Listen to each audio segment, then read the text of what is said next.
Okay, Assalamualaikum dan salam sejahtera. Yesterday we already discussed about Kochiriman Equation. So in Kochiriman Equation, it is actually the merge between stream function and velocity potential. So as shown in the slide here, you could see that we have two types of coordinates here. So one is Cartesian coordinate and the other one is polar coordinate. So and then we could develop an equation of u and v and as well as ur and u theta. Okay, but please make sure that if you want just to remember the equation, please make sure that you remember the correct equation. So u is equal d psi over dy and it is equal to dv over dx. If you cannot remember this very well, please imagine the diagram. For example, we have for Cartesian coordinate here. So please imagine the length here is dx and the length here is dy. So and then if you have u here, and then if you want to develop equation about psi, so please remember psi is actually reflect the flow rate. So the equation of psi is actually A times V. So V will become psi over A.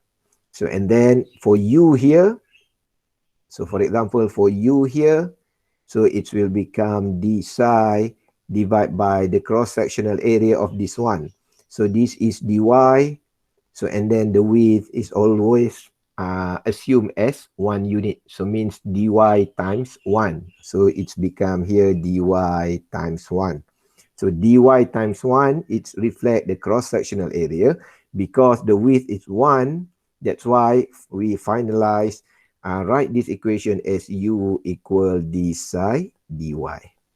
Okay, please imagine how to write this equation. Okay, so at least if you still cannot understand this one, okay, you may ask me, or at least you need to remember these two equations perfectly, because sometimes you may be switch awak tertukar sebutan dia. Okay, kerana kalau kita melihat kedudukan dia adalah tunggang terbalik. Okay. So let's say I would like to show you a few simple questions regarding to Cochiliman equation. So question number 1 here. So prove whether the flow field below satisfies the continuity equation. So we have A and B. So what is this mean? So means that for A, so we focus with A. So we assume that if we have one molecule here, so the velocity component u can be determined in equation of 2x, and the equation of y velocity component can be determined as negative uy. So what is this x means? So it is the coordinates, because let's say we have a coordinates here. So we have x, we have y. So if we have 3 molecules here, so every molecule maybe has different velocity. So we could plot the velocity depends on the coordinates of the coordinates of the molecule. Okay, let's say we answer for question A. Okay, so from continuity equation, we know that du dx plus dv dy must be 0. Please remember, for continuity equation, it must be equal to 0 because the conservation of mass must be conserved. Okay, so how to prove this? We need to substitute in these terms. So if we get it is equal to 0, means it is satisfied the continuity equation. So we have ux here, u equal to x, and the du dx is equal to 2. V is negative 2y and dv dy is equal to negative 2. So if we substitute into this equation, so it is give us a final answer of 0. So mean this velocity component is actually satisfies the continuity equation.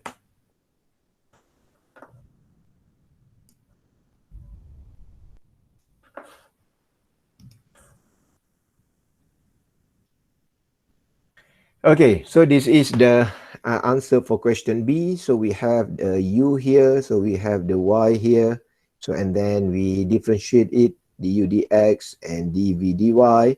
We substitute into this equation, so finally it is not equal to 0. So means that it is not satisfy the continuity equation. So what you need to do if your equation is actually not satisfy the continuity equation? You means that one or maybe both of that velocity component is not correct. So first, you cannot further your calculation. You need to correct the velocity component uh, to make sure that the continuity equation must be 0. Okay. So because the conservation of mass is actually the main principle in physics.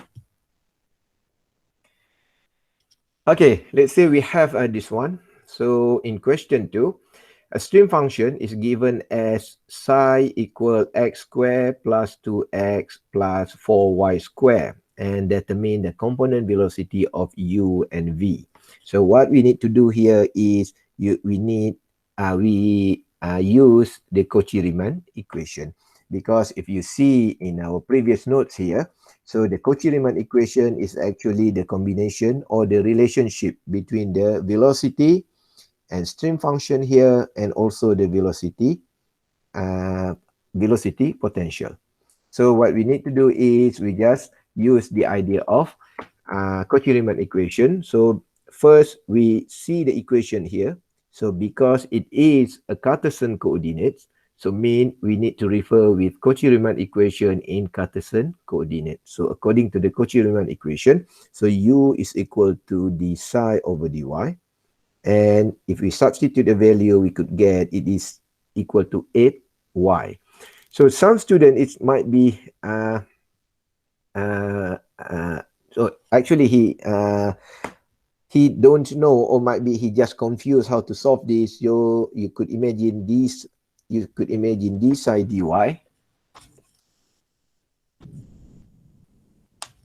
Okay, you could imagine here d psi dy here as, for example, if we write as d psi over dy here, so it is equal to d over dy for psi.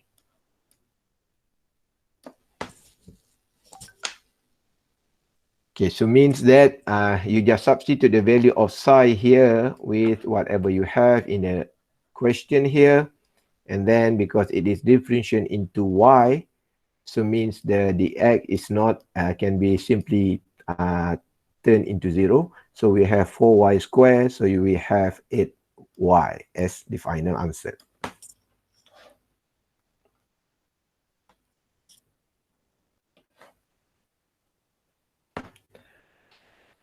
Okay, so I hope you could understand this. And then for v here, we do the same things. So and then we substitute into this Cauchy Riemann equation. So and then we get it is negative 2x plus 2.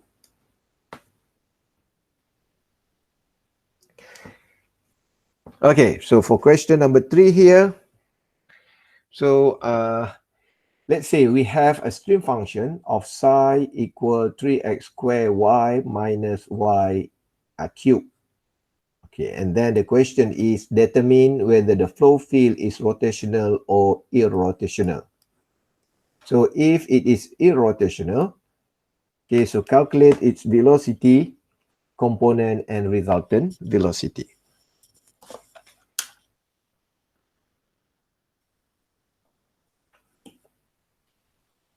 So for this question, so what we need to do is, okay, so first, so I give you equation, so it is not taught in our notes, so it is okay. So it means that from here you will get two equations to determine whether it is rotational or irrotational.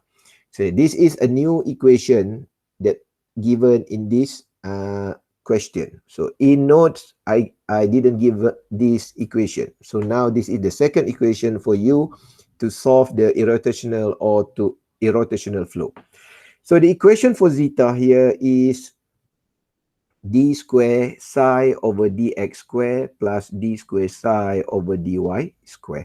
So what you need to do is say, so when we have a psi here, so and then we need to fulfill into this term, okay, and then what we need to do is we do the differential process first, d psi over dx, so you get the 6xy, and then you do the differentiate, you differentiate it for the second time, so you have 6y. So and then you differentiate the d psi dy, so you have this term, and then you differentiate it again, so you have d square psi dy square, so you have negative 6y. So and then if you substitute into this equation, okay, into this equation, you will find it is equal to 0. So means that this flow is irrotational. So please get back to the previous note. So irrotational means the molecule here is moving, not moving in rotation. So it's not spin on its own axis. So means that if we have an A here, okay, if we have a molecule with A, so the symbol of A will remain like this. So means that it is not spin. So means that if the molecule is turned or rotate into a circular motion, so it also can be irrotational flow. So it will become the word A here, the alphabet A here will stay like this. Okay, so means that the molecule is actually not spinning. Okay. So and then they asked about the velocity and so on. So we could calculate the velocity according to the stream function by using the Cauchy Riemann equation. So this is the Cauchy Riemann equation. So you need to choose whether it is Cartesian coordinate or polar coordinate, and then you choose the right equation. So because we have psi here, then we use u equal d psi dy, and then we get this term, and for v, so we get negative 6xy, and then we could calculate the resultant velocity according to this equation. So I think this is quite common equation. So and then you have this term, so and then finally you could get this value. So why we assume x square plus y square is equal to r? Because the relationship between the polar coordinate and Cartesian coordinate is actually like this. So for example, we have a circle here. So we imagine that the center of the circle is the origin, means in Cartesian coordinates, it will become 0, 0. So and then the r is actually the radius distance from the center point to one particular distance here. So if this this is the radius, so it is actually r square is actually equal to x square plus y square. So this is the relationship between Cartesian coordinate and polar coordinates. Okay, so and then you may solve this equation, you may solve this problem by using equation that I give you in my previous notes. So in my previous note, so what we how for us to calculate the zeta, so it is equal the gamma, the circulation divided by the area. So finally from this equation we could get this term.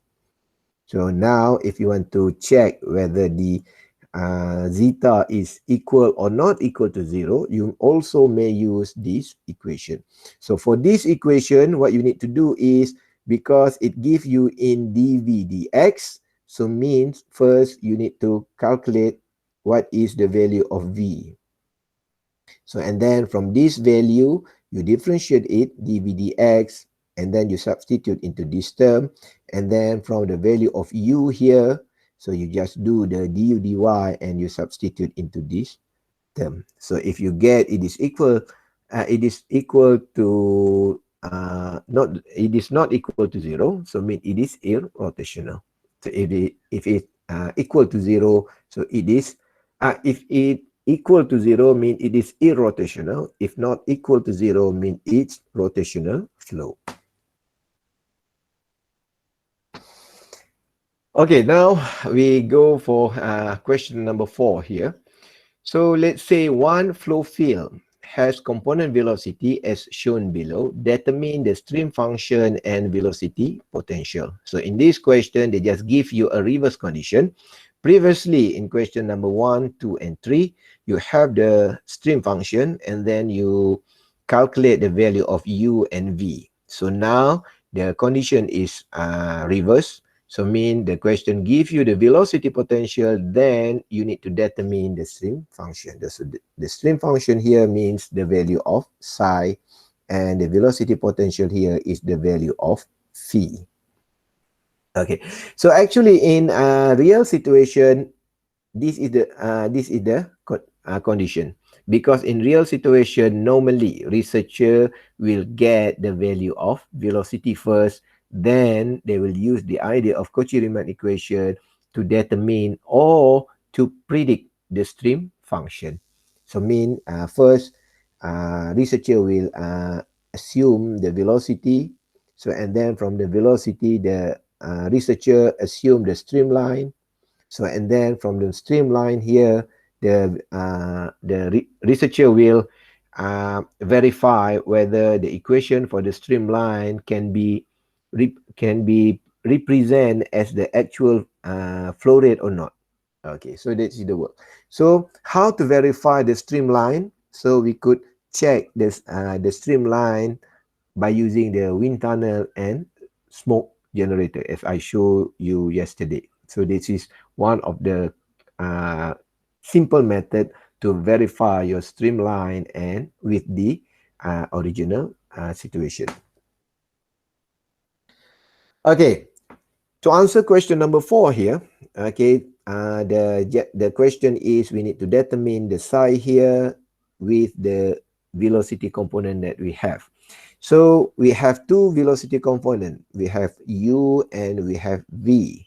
So we will use both of these equation, but we should start from one of them first. So let's say we start with u. Okay. So according to Cauchy Riemann equation, we could say that u here is equal to d psi over dy. So and then what we could do here is we rearrange this equation and it will become d psi is equal to u dy. And then we substitute the value of u here. So with the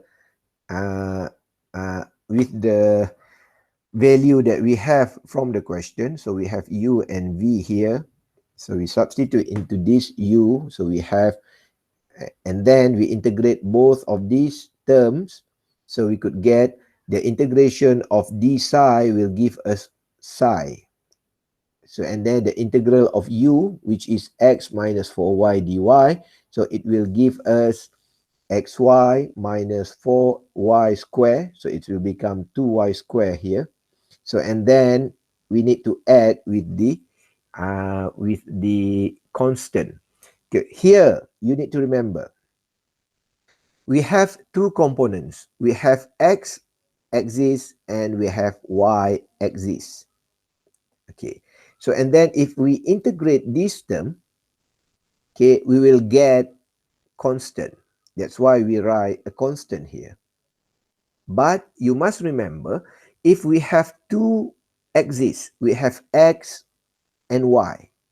So the constant for dy, mean the constant if you do the integration for dy, there are two types of numbers that will become constant. One is an integer, means that if your number is 1, 2, 3, and 4, so it will become 0 if you differentiate it. So and then because you are integrating this to dy, so means that any function of x will equal to 0, mean function of x also a constant. So that's why after we integrate this term, so we have two type of constant. One is c, which is integer, and another one is fx. So fx here means any function of x.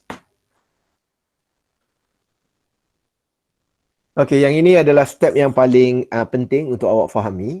Okey, saya rasa untuk step yang ini awak faham, kita rearrange and then kita dapat d psi equal u dy. So kita integrate both sides, so we have psi di sini.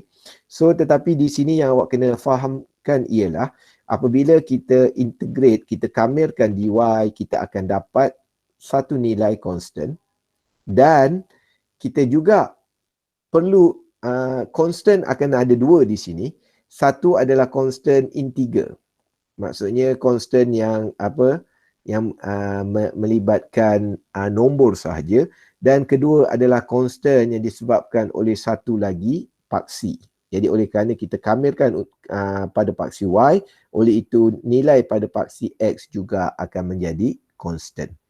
Okay, jadi apa yang perlu kita buat di sini ialah kita kena pastikan kita menulis nilai constant dalam bentuk c dan juga fx.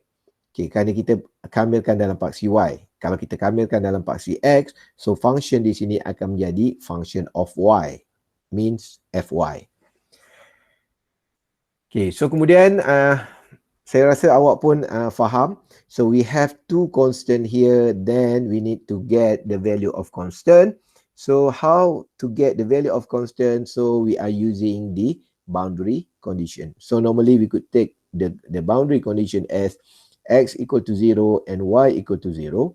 And then we substitute into this equation. So and then we found that c is actually equal to 0. So finally we could say psi is xy minus 2y squared plus fx. So we could take this as the equation 1.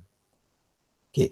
However, this equation is still not complete. So this is not your final answer because the value of fx here is still unknown. So you need to do something to make sure that you know what is the value of fx.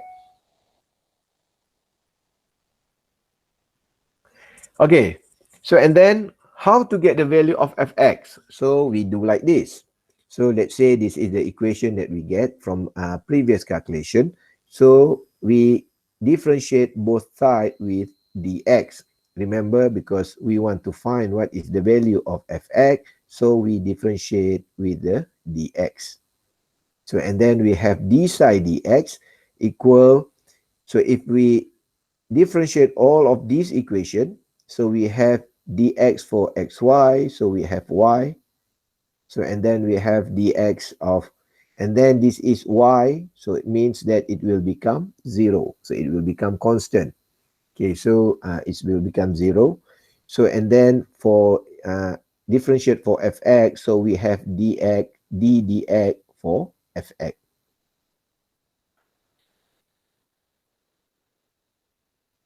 So and then after we do this, we could assume that d psi dx here is actually equal to negative v. So this is the Kochiriman equation. So and then the negative v here is actually equal to negative y minus 4x, because v is equal to negative y and negative y negative 4x. Okay, so just you substitute back into the v. Okay, here another thing that you should bear in mind is, okay, in first calculation here, so we are using u, and then the second calculation here we are using v. So because we need to use the value of u and v, then we could determine the correct psi, because the correct stream function. So and then from this equation, we could simplify it as this one. Okay, so we could say that y plus dfx dx is equal y plus 4x. So and then we could simplify it again by cancelling the value of y. So we have dfx dx equal to 4x. So we bring the dx here into the right hand side. So and then we integrate both of these equation, and finally we could say that fx is equal to x squared. So now we could substitute this value of fx with the value of 2x squared. So means after we are using u and x, selepas kita menggunakan kedua-dua velocity component u dan v, barulah kita boleh menentukan what is the total atau what is the resultant of stream function. So the total or the final stream function can be shown as psi equal xy minus 2y square plus 2x square. So this is your final answer for stream function. So if you want to do your checking, so you may use Kochiriman equation, then you will get u is equal v and is equal to this value. Okay.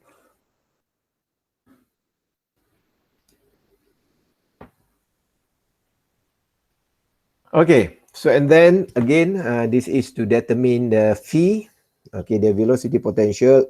Again, we are using Cauchy Riemann equation, and we are still using the same idea because we have u, we have v, so mean we need to test, we need to complete our process by using both u and v. So let's say we start with u here. So we rearrange, it is become the phi equal u dx. We integrate both sides, and finally we could get this term. Again, so we have two types of constant. We have c, which is integer, and we have fy, which is the function of y. So and then we use the boundary condition, so we could get c is equal to 0. Then we could write the phi is equal to x squared over 2 minus 4xy plus fy. So again, we need to determine what is fy. So again, we are using the same things. Okay, to determine fy, so we differentiate all the terms in equation 1 with dy. Okay, again, because we have dy here, so we we differentiate it with dy. So we could get this term. So and then we could simplify it as this one. And then if we differentiate, we integrate this term. So you will get the value of negative y squared over 2. And finally, we can write down our phi here as x squared over 2 minus 4xy minus y squared over 2.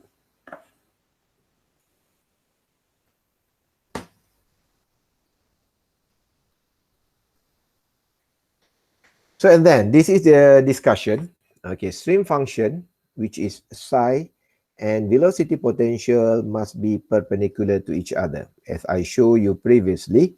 So if we have a bending pipe like this one, so stream function must show the flow rate. So it must be parallel to the flow of pipe. So and then the velocity potential will act perpendicular to the stream function.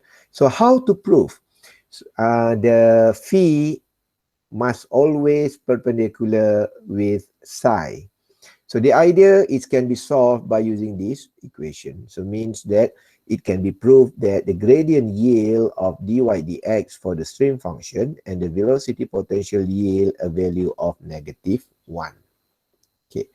So this is the equation. So means that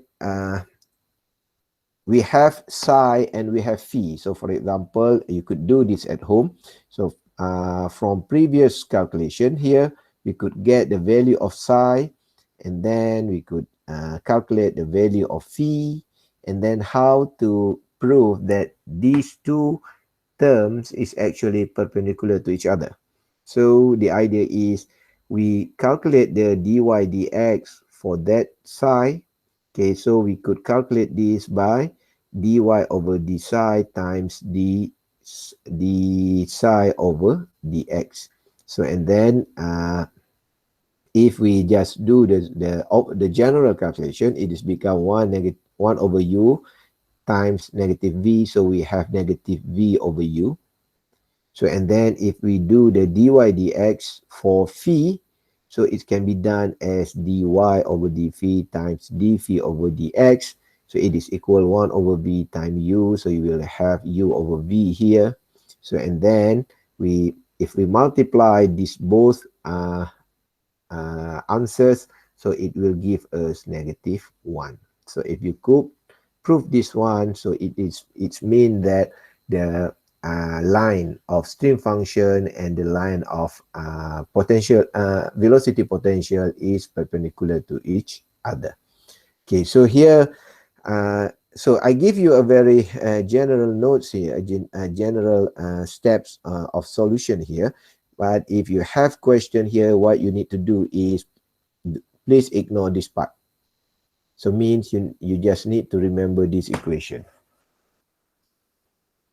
The way for you to show this one is you need to solve this one first, and then you get a certain value, and then you need to solve this one. You will need a certain value, and then you need to multiply these terms, and finally you will get -1 if the line of stream function and phi is perpendicular to each other. So this is just a general solution. So it just reflects the value of v and u. Okay, so I hope you could understand. Okay, so it's the calculation to prove is actually by using this idea.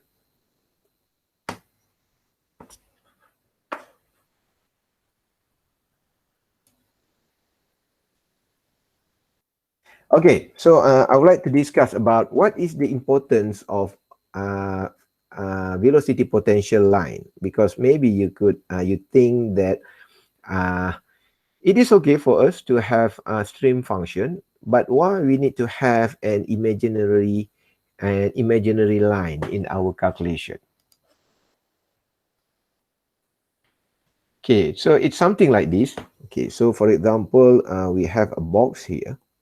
So and then okay, this is the wall. So and then if we have a flow here, so the flow will go up like this and go down like this one.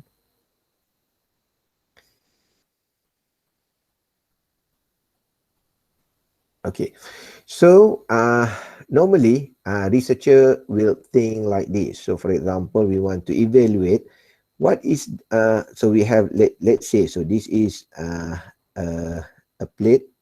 Okay, so means that it is a solid wall. So we have a one molecule here. So and how we need to determine whether the molecule is stay at this path or not. So macam mana kita nak tahu bahawa molekul ini akan bergerak di atas garisan stream function ini. Okay, so selalunya researcher akan mengira yang paling mudah kita kata volume. Maknanya isi padu di sini akan sama. Sebab conservation of volume atau conservation of mass must be conserved. Maksudnya akan diabadikan. Okay, tetapi masalahnya garisan di sini kita kata panjang. So how to determine it? So it takes a lot of space. So but if okay, let's say kalau kita ada satu molekul lagi di sini. Okay, katakan kita ada molekul di sini, kita ada molekul di sini dan sebagainya. It is easy for us if we only calculate the volume of this one. So and then the location of this molecule and this molecule is actually depend on the volume of this molecule. Sebab apa? Dia menggambarkan aliran ataupun conservation of volume. So maknanya kalau volume di sini adalah adalah 1 liter, oleh itu volume yang berpindah di sini mesti 1 liter. So jadi kita kira volume di sini berapa, kalau so kita boleh tentukan kedudukan di sini dan di sini. So ia mesti 1 liter. So dan dia bergerak lagi di sini 1 liter. So dia bergerak lagi di sini 1 liter. So kat sini mungkin rendah sedikit, so dia akan jadi panjang sedikit lah. So dia akan jadi 1 liter, ni pun 1 liter dan seterusnya. Oleh itu kita dapati bahawa so apabila kita sambungkan garisan ini, so dia akan membentuk vertical line. So vertical line inilah by right akan dinamakan apa nama tu? Akan dinamakan velocity potential. So garisan ini adalah imaginary line. So dia bukanlah sesuatu yang boleh kita buktikan di dalam experimental work. So tetapi kalau stream function ataupun streamline di sini kita boleh buktikan di dalam experimental atau di dalam keadaan sebenar, kerana paling mudah mungkin kita boleh menggunakan idea smoke generator dan kita boleh nampak aliran satu aliran berbentuk horizontal.